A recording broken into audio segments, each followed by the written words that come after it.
үміткермен таныстықты тоқтаттың ба? Иә, үміткермен таныстық тоқтады. Неге сонда?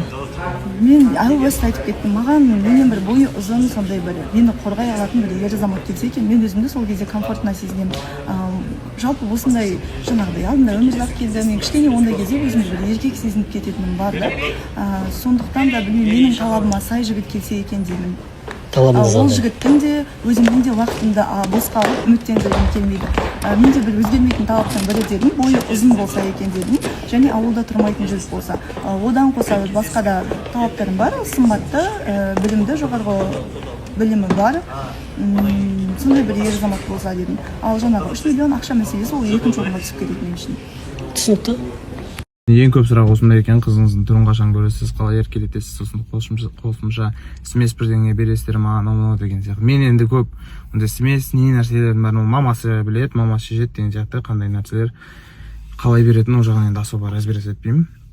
Бірақ еркелетіп, күшті түрін көретін уақыт алла берсе енді көресіздер ғой, ол бір просто қазір білесіздер енді тіл бар, көз бар деген сияқты нәрселер бәрібір кішкентай ол әлі нәресте, сондықтан ондай бүкіл нәрсені қатты әлеуметтік желіге қатты көрсетіп ондай қаламаймыз. Сондықтан уақыты келгеннен кейін алла бұйырса, қызым аман болса, біз аман болсақ, әлі фотоларымен шығып, күшті өзіне бір арнайы аккаунт ашып қойып деген сияқты. Солай достар, аллаға шүкір, бәрі керемет. Өте қызық дилемма болып тұр да менде. Либо мен бәрін шашатып жібердім ба?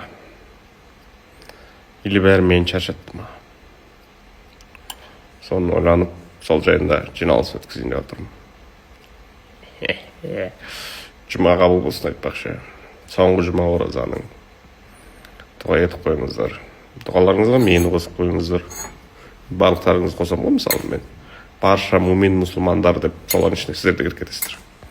Сіздер дұға еткенде барша мумин мұсылмандар және Жамалбекұлы Данияр деп кішкене нақтылап жіберіңіздер.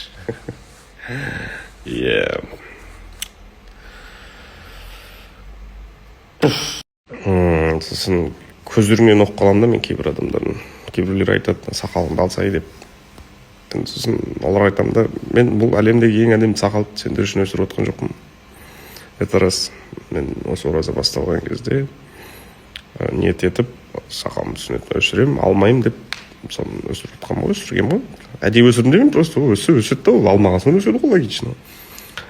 Сондай отыр. Егер ұнамаса, инстаграмдан удалить етіп, телефондарыңыз сатып жіберіңдер. Nokia 2700 деген бар, арзанда кетті олар. Жақсы телефон, сонымен жүріңдер. Вот солай. Егер ұнаса, молодец, вкусың бар деген сөз сен.